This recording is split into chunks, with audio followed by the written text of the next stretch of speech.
সুপ্রিয় শিক্ষার্থীবৃন্দ, কেমন আছো তোমরা সবাই? আশা করি সবাই অনেক অনেক ভালো আছো এবং সুস্থ আছো। সবাইকে অনেক অনেক প্রীতি এবং শুভেচ্ছা জানিয়ে শুরু করছি আমার আরো একটি নতুন ভিডিও। আমাদের আজকের এই ভিডিওটিতে আমি তোমাদেরকে শিখিয়ে দিব কিভাবে তোমরা খুব সহজেই একটি রাইট ফর্ম অফ ভার্বের যে প্যাসেজ আমাদের পরীক্ষাতে আসবে সেটিকে খুব সহজে ব্রেকডাউন করতে পারো। তো চলো আর দেরি না করে মূল ভিডিওটি শুরু করা যাক। লক্ষ্য করো, আমাদের আজকের যে প্যাসেজটি আমরা সলভ করব, এই প্যাসেজটি কিন্তু রাজশাহী বোর্ডে 2023 সালে, এইচএসসিতে 2018 সালে যেই কম্বাইন্ড পরীক্ষা হয়েছিল সেখানে ক সেটে এসেছিল। তো দেখো এখানে কি বলা হচ্ছে, এখানে বলা হচ্ছে ইফ অল দ্য চিলড্রেন, মানে যদি সকল শিশু ড্যাশ টু স্কুল, এখানে ব্রেকেটের মধ্যে দেওয়া রয়েছে গো, অর্থাৎ যদি সকল শিশু স্কুলে যায়, the country dash get rid of the curse of illiteracy.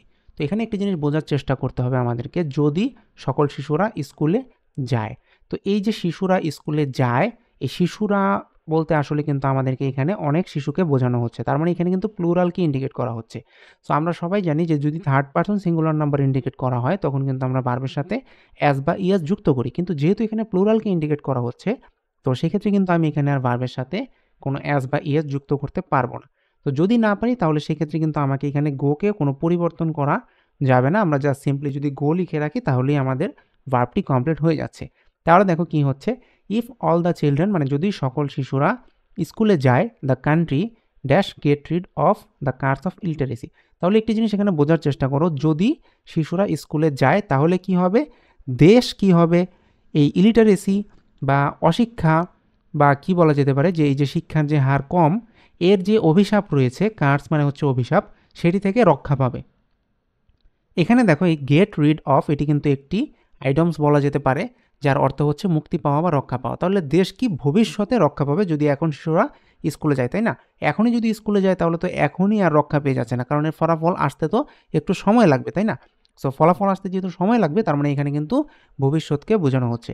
কাজেই দেখো আমরা ভবিষ্যৎ যখন বোঝানোর চেষ্টা করি তখন আমরা কি করি, আমরা যদি জাস্ট সিম্পলি এখানে উইল লিখি যে the country will get rid of, তাহলে দেখো আমাদের এখানে কিন্তু ভার্বটি কমপ্লিট হয়ে গেল, যে দেশ ভবিষ্যতে কি হবে, রক্ষা পেয়ে যাবে।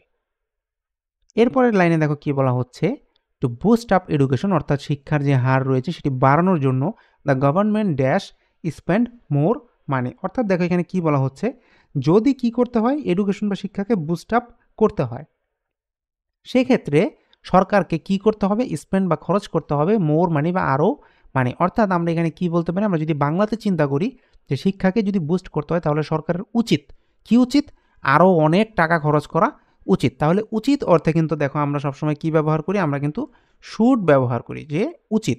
তো আমরা এখানে প্রথমে শুড বসালাম, আর তোমরা সবাই জানো যে মোডাল অক্সিলারি বা এই শুড উড এগুলোর পরে কি হয়, ভার্বের প্রেজেন্ট ফর্ম সবসময় ব্যবহার করতে হয়। তাহলে আমরা এখানে স্পেনকে কিন্তু আর কি করতে পারবো না, কোনো চেঞ্জ আমরা করতে পারবো না। আমরা সিম্পলি কি লিখলাম, the government should spend more money, অর্থাৎ সরকারের উচিত কি, আরও বেশি টাকা খরচ করা। আশা করি এ পর্যন্ত তোমরা বুঝতে পেরেছো। এরপর দেখো কি বলা হয়েছে, subsidies must dash in the sector বা ইন দ্য এডুকেশন সেক্টর। তাহলে সাবসিডিস মানে কি, ভর্তুকি, আর মাস্ট মানে কি, অবশ্যই। তাহলে ভর্তুকি অবশ্যই দিতে হবে। এখন এই ভর্তুকিটা কে দেবো, আমরা দেবো নাকি সরকার দেবে? সরকার দেবে। তাহলে যেহেতু সরকার দেবে তার মানে কি, আমরা এখানে দিচ্ছি না, এটা অন্য কেউ করছে, তাই না? সো অন্য কেউ যখন করে তখন কিন্তু আমরা প্যাসিভ ভয়েসের টোনে আমাদের যে প্যাসেজ রয়েছে সেটি কভার করার চেষ্টা করি, তাই না? তো সেটি যদি হয়ে থাকে তাহলে আমাদেরকে এখানে কি করতে হবে, আমাদেরকে এখানে লিখতে হবে বি গিভেন। দেখো তার কারণ হচ্ছে, এটি যদি আমরা না করি তাহলে কিন্তু আমাদের এখানে প্যাসিভ ভয়েসের টোনে এই সেন্টেন্সটি কভার হচ্ছে না। তো সাবসিডিজ বা ভর্তুকি কী করতে হবে, অবশ্যই দিতে হবে, মানে অন্য কাউকে দিতে হবে। কাকে দিতে হবে সেটি হচ্ছে অন্য মানে আলোচনা, সেটি আমরা পরে বুঝলেও হবে। আগে আমাদেরকে বুঝতে হবে যে এটি কোনো থার্ড পার্টি বা তৃতীয় কোনো ব্যক্তি বা ব্যক্তিবর্গ করছে কিনা। তো যদি সেটি হয় তাহলে অবশ্যই তুমি খেয়াল করবে যে এটি যেন অবশ্যই তুমি অ্যান্সারটি প্যাসিভ ভয়েসের টোনে লিখে আসতে পারো। পরের সেন্টেন্সে দেখো কি বলা হচ্ছে, যে teachers dash need to dash train for good teaching. তাহলে টিচারদের প্রয়োজন হচ্ছে, তাই না? তাহলে প্রয়োজন যেহেতু, আর এখানে যেহেতু টিচার্স বলা রয়েছে তার মানে কিন্তু এখানে কি করা হচ্ছে, প্লুরালকে ইন্ডিকেট করা হচ্ছে। তো যদি এখানে প্লুরাল হয়ে থাকে তাহলে কিন্তু আমরা ভার্বের আর কোনো চেঞ্জ এখানে করতে পারছি না, মানে কোনো অ্যাস আমাদের আর যুক্ত করার প্রয়োজন নেই। আমরা জাস্ট সিম্পলি এখানে কি লিখতে পারি, নিড। তাহলে teachers need to dash train. দেখো এখানে টু রয়েছে, আর টু এর পরে কিন্তু সবসময় ভার্বের প্রেজেন্ট ফর্ম ব্যবহার করতে হয়। কিন্তু দেখো এখানে একটি টেকনিক্যাল একটি ব্যাপার রয়েছে, সেটি আমাদেরকে খেয়াল করতে হবে। সেটি কি, যে তাদেরকে দিতে হবে বা তাদেরকে ট্রেন করতে হবে। তো ট্রেনটাকে আমি করব না, অবশ্যই ট্রেনিংয়ের জন্য একটা বডি থাকবে, এবং একটি সরকার আসলে যখন ডিক্লেয়ার করবে যে তাদেরকে ট্রেনিং দাও, তখনই কিন্তু তাদেরকে কী করা হবে, ট্রেনিংটি দেওয়া হবে। তো সেই ক্ষেত্রে কিন্তু আমাদেরকে এখানেও প্যাসিভ ভয়েসের একটি টোন নিয়ে আসতে হবে। তাহলে কিন্তু আমরা টু ট্রেন বসিয়ে দিলে আসলে হবে না। তাদের প্রয়োজন ট্রেনিং নেয়ার, অর্থাৎ তাদেরকে ট্রেনিং নিতে হবে এবং কাউকে না কাউকে ট্রেনিং দিতে হবে। সো আমরা এখানে প্যাসিভ ভয়েস নিয়ে আসার চেষ্টা করব। আমরা জাস্ট এখানে সিম্পলি যদি কি লিখি, টু বি, আর এখানে আমরা কি লিখছি, ট্রেন্ড। দেখো তাহলে to be trend for good teaching. তাহলে টিচারদের প্রয়োজন বা শিক্ষকদের প্রয়োজন কি, ট্রেন্ড হওয়া বা প্রশিক্ষিত হওয়া। কেন? ফর গুড টিচিং, বা ভালো শিক্ষাদান বা পাঠদানের জন্য। পরবর্তীতে দেখো কি বলা হচ্ছে, দ্য পুয়ার স্টুডেন্টস বা যারা গরিব ছাত্রছাত্রী রয়েছে, can dash bring under food for education programme. অর্থাৎ শিক্ষার জন্য খাদ্য, অর্থাৎ এই যে স্কুল কলেজগুলোতে সাধারণত কী করা হয়, খাবারের ব্যবস্থা করা হয়, সেই প্রোগ্রামের আন্ডারে তাদেরকে কি করা যেতে পারে, তাদেরকে নিয়ে আসতে হবে বা তাদেরকে নিয়ে আসা যেতে পারে। তাহলে এই যে যেতে পারে, এটিও কিন্তু দেখো প্যাসিভ ভয়েসের আমাদেরকে ইন্ডিকেট করছে। তো সেই ক্ষেত্রে আমরা এখানে কি করব, যেহেতু এখানে ক্যান রয়েছে, তাহলে আমরা এখানে ক্যানের পরে সিম্পলি এখানে বি ব্যবহার করব, ক্যান বি। আর ব্রিংকে আমরা কি করব, ব্রট করার চেষ্টা করব। দেখো BROU GST আমরা সিম্পলি লিখে দিলাম। তাহলে দ্য পুয়ার বা গরিব স্টুডেন্ট যারা রয়েছে তাদেরকে আনা যেতে পারে, be brought under food for education programme. তো এই পর্যন্ত কিন্তু আমাদের দেখো হয়ে যাচ্ছে। তারপর দেখো কি বলা হচ্ছে, we dash take care that. তো আমরা এখানে কি করতে পারি, দেখো আমাদেরকে কি করতে হবে, কেয়ার করতে হবে বা আমাদের কেয়ার করা উচিত, দ্যাট বা যে, নো ইনস্টিটিউশন বা কোনো প্রতিষ্ঠানই কি হবে না, ক্লোজ ডাউন বা বন্ধ হবে না, ডিউ টু বা কারণে, কিসের কারণে, পলিটিক্যাল ক্ল্যাশ বা রাজনৈতিক দাঙ্গার কারণে। তাহলে দেখো আমাদেরকে নেওয়া উচিত, কি নেওয়া উচিত, কেয়ার নেওয়া উচিত। তাহলে আমাদেরকে যে নেওয়া উচিত, আমি সবসময়ই বলি যে উচিত অর্থে কিন্তু আমরা এখানে শুড ব্যবহার করব, তাই না? তাহলে দেখো আমরা এখানে লিখলাম শুড, আর নেয়া এটিকে কিন্তু আমাদের এখানে টেককে আমরা টেকই রাখলাম, কারণ মোডাল অক্সিলারির পরে ভার্বের আর পরিবর্তন করা যায় না। তো আমরা লিখলাম কি, শুড টেক কেয়ার, অর্থাৎ আমাদেরকে কেয়ার নেওয়া উচিত, কি নেওয়া উচিত, যত্ন নেওয়া উচিত, that no institution dash close down.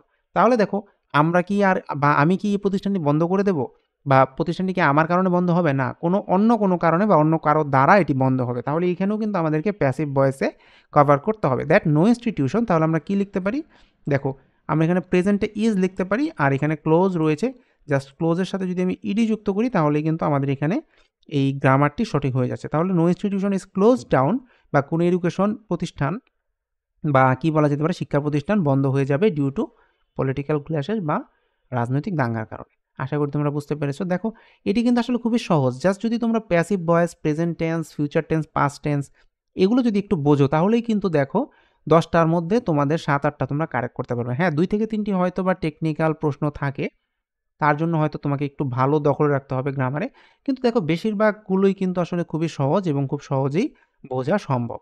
আর তুমি যদি প্রতিনিয়ত প্র্যাকটিস করো, তাহলে তো এগুলো তোমার কাছে আর কোনো ঘটনাই মনে হবে না, মনে হবে ডাল ভাত, তাই না? দেখো এখানে কি বলা হচ্ছে, all concern dash B conscious about it. তাহলে আমরা এখানে কি করব, যে সকল কনসার্ন বা সকল জড়িত বা সংশ্লিষ্ট যারা রয়েছে তাদেরকে কি হতে হবে, আমাদেরকে, যে কনসাস বা সচেতন হতে হবে এটার ব্যাপারে। তাহলে আমরা এখানে কি করতে পারি, আমরা যদি উচিত, সকলকেই জড়িত হওয়া উচিত, তাই না? বা সকল জড়িত বা সংশ্লিষ্ট ব্যক্তি যারা রয়েছে তাদের কি করা উচিত, তাদেরকে সচেতন হওয়া উচিত এটির ব্যাপারে। তাহলে উচিত অর্থে কিন্তু আমরা সবসময় এখানে শুড ব্যবহার করেছি, আগেও করেছি, এখনও আমরা এখানে দেখো শুড ব্যবহার করলাম। তাহলে শুডের পরে আমরা কি লিখলাম, জাস্ট বিকে বি এর মতো রাখলাম। তাহলে তাদের অবশ্যই কি হওয়া উচিত, সচেতন হওয়া উচিত এটির ব্যাপারে। এরপর দেখো বলছে যে if we can not dash pace with. দেখো এই যে কিপ পেস উইথ যেটির কথা এখানে বলা হচ্ছে, এটি কিন্তু একটি ফ্রেজ বা আইডমস বলা যেতে পারে। তো আমরা কিন্তু দেখো কিপ পেস উইথ এর অর্থ কি জানি, তাল মিলিয়ে চলা, তাই না? আর এখানে যেহেতু ক্যান নট রয়েছে, ক্যান কিন্তু মোডাল অক্সিলারি, আবার ক্যান কিন্তু প্রেজেন্ট টেন্স, তাহলে কিন্তু এই কিপকে আর আমরা কি করতে পারবো না, কোনো প্রকার পরিবর্তন না করে সিম্পলি আমরা এখানে কিপ লিখতে হবে। তাহলে আমরা কি লিখলাম, দেখো can not keep pace with, যদি আমরা তাল মিলাতে না পারি কার সাথে, দ্য প্রেজেন্ট ওয়ার্ল্ড বা বর্তমান পৃথিবীর সাথে, উই ড্যাশ ল্যাগ বিহাইন্ড। তাহলে আমরা কি করব, আমরা ভবিষ্যতে পিছিয়ে যাব। তাহলে ভবিষ্যৎবাচক যদি আমরা বোঝানোর চেষ্টা করি, তাহলে আমরা এখানে কি লিখতে হবে, আমাদেরকে উইল লিখতে হবে। দেখো এটি কিন্তু আমিও আগেও তোমাকে এই যে বি নাম্বার যখন বুঝিয়েছি তখন বোঝানোর চেষ্টা করেছি যে ভবিষ্যৎ যেহেতু এখানে বোঝাচ্ছে, তো আমরা এখানে উইল ব্যবহার করছি। তো আমরা কি লিখলাম, উইল, আর উইলের পরে কি করতে হবে, আমাদেরকে কিন্তু ভার্বের আর কোনো চেঞ্জ আমরা করতে পারবো না। তাহলে আমরা সিম্পলি কি লিখলাম, যে উইল ল্যাগ বিহাইন্ড, বা আমরা পিছিয়ে যাব। ফর দিস, বা এই জন্য, we have to dash ensure. Ensure মানে কিন্তু নিশ্চিত করা। তাহলে আমাদেরকে কি করতে হবে? নিশ্চিত করতে হবে। তো নিশ্চিত করতে হবে উই হ্যাভ টু, মানে আমাদেরকে নিশ্চিত করতে হবে, এটা তো বোঝানোই রয়েছে। আর টু এর পরে কিন্তু ভার্বের কখনোই পরিবর্তন করা যায় না। মানে ভার্বের প্রেজেন্ট টেন্স ব্যবহার করতে হয়। তো আমরা এখানে সিম্পলি যদি জাস্ট যে এনশিওর কথাটি রয়েছে এটিই যদি আমরা লিখে রাখি তাহলে কিন্তু আমাদের দেখো রাইট ফর্ম অফ ভার্ব এখানে হয়ে যাচ্ছে। উই হ্যাভ টু এনশিওর, বা আমাদেরকে কি করতে হবে? নিশ্চিত করতে হবে এডুকেশন ফর অল, মানে সবার জন্য শিক্ষা নিশ্চিত করতে হবে। And set a bright prospect for dash all necessary steps. তো এখানে দেখো সিম্পলি এত কিছু না বুঝে তুমি যদি জাস্ট এইটুকু বুঝো যে প্রিপোজিশনের পরে সবসময় কি করতে হয়? ভার্বের সাথে একটি আইএনজি যুক্ত করতে হয়। তো ফর কিন্তু একটি প্রিপোজিশন, সেই সূত্র অনুসারে আমরা এখানে কি করতে পারি? আমরা সিম্পলি যদি এখানে ইমপ্লি এরপর আমরা কি লিখলাম? ইমপ্লিমেন্টি, এটা লেখার পরে আমরা জাস্ট সিম্পলি যদি আইএনজি যুক্ত করে দিই ইমপ্লিমেন্টিং, তাহলে কিন্তু দেখো আমার এখানে এই প্যাসেজটি কভার আপ হয়ে যাচ্ছে। তো আশা করি তোমরা খুব সহজেই আসলে এটি বুঝতে পেরেছো, এবং কোনো কিছু যদি তোমরা না বুঝে থাকো তাহলে সেক্ষেত্রে কিন্তু অবশ্যই তোমরা কমেন্ট করে আমাকে জানাবে যে স্যার আমি এই জিনিসটি বুঝতে পারিনি। আমি অবশ্যই চেষ্টা করব যে সেটির একটি ব্যাখ্যা তোমাদেরকে দিয়ে দেওয়ার জন্য। সবসময় চেষ্টা করবে প্রত্যেকদিন অন্তত ১ থেকে ২ টি, বা যদি তোমার পক্ষে সম্ভব হয় আরও বেশি গ্রামার প্র্যাকটিস করার জন্য এবং বোর্ড প্রশ্নগুলো প্র্যাকটিস করার জন্য। তাহলে তুমি যখন ফাইনাল পরীক্ষাতে অবতীর্ণ হবে তখন কিন্তু যেয়ে তোমার কাছে কোনো কিছুই আর কঠিন মনে হবে না। তার কারণ হচ্ছে যদি প্যাসেজ হুবহু কমন পড়ে যায় তাহলে তো তুমি একদম ৫ এর মধ্যে ৫ পেয়ে যাবে। আর যদি কমন নাও পড়ে সেক্ষেত্রে কিন্তু এই যে তুমি এতগুলো প্রবলেম প্রতিনিয়ত সলভ করতেছো, কখন আমাকে কি করতে হবে?